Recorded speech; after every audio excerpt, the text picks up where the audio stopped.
श्री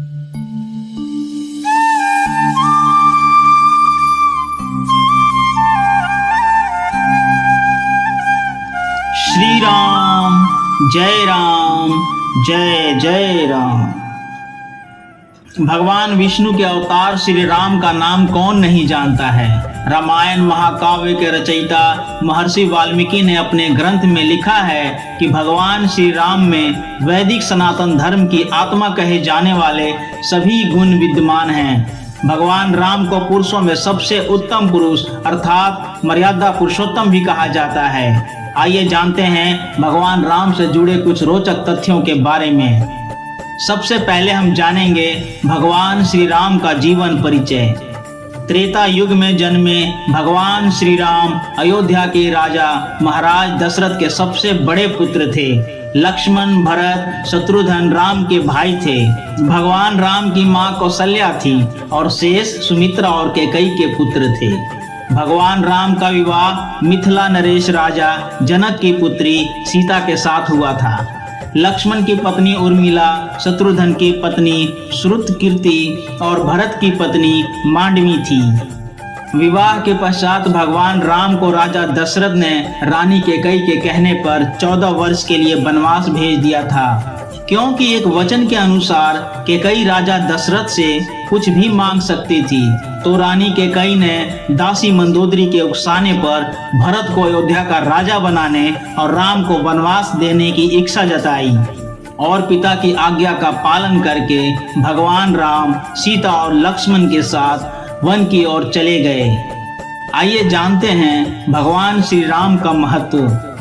ब्रह्मा, विष्णु तथा महेश में से भगवान विष्णु ने संसार की भलाई के लिए कई अवतार लिए हैं। भगवान विष्णु द्वारा कुल 10 अवतार लिए गए, जिसमें से भगवान राम 7वें अवतार माने जाते हैं और यह अवतार भगवान विष्णु के सभी अवतारों में से सबसे ज्यादा पूजनीय माना जाता है। भगवान श्री राम के बारे में महर्षि वाल्मीकि द्वारा अनेक कथाएं लिखी गई हैं। वाल्मीकि के अलावा प्रसिद्ध महाकवि तुलसीदास ने भी श्री राम के महत्व को लोगों को समझाया है। भगवान राम ने कई ऐसे महान कार्य किए हैं जिससे हिंदू धर्म को एक गौरवमय इतिहास प्रदान किया है। भगवान विष्णु ने राम बनकर असुरों का संहार करने के लिए पृथ्वी पर जन्म लिया। भगवान श्री राम ने मातृ पितृ भक्ति के चलते अपने पिता राजा दशरथ के एक आदेश पर 14 वर्ष तक वनवास काटा।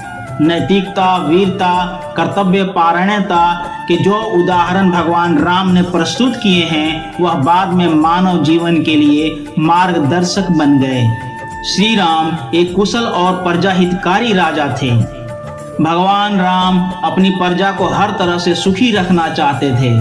उनकी धारणा थी कि जिस राजा के शासन में प्रजा दुखी रहती है वह राजा नरक भोगी होता है। महाकवि तुलसीदास जी ने रामचरितमानस में राम राज्य की विशद चर्चा की है। माना जाता है कि अयोध्या में 10,000 वर्षों से भी अधिक तक भगवान राम का दिव्य शासन रहा। भगवान श्री राम सबके हैं और सभी भगवान श्री राम के हैं। आदिवासियों के भगवान श्री राम। वनवास के दौरान भगवान श्री राम ने देश के सभी आदिवासियों और दलितों को संगठित करने का कार्य किया और उनको जीवन जीने की शिक्षा दी। उन्होंने देश के सभी संतों और उनके आश्रमों को राक्षसों, दैत्यों के आतंक से बचाया था। अपने 14 वर्ष के वनवास के दौरान भगवान राम ने भारत की सभी जातियों और संप्रदायों को एक सूत्र में बांधने का कार्य किया। चित्रकूट में रहकर भी उन्होंने धर्म और कर्म की शिक्षा दीक्षा ली।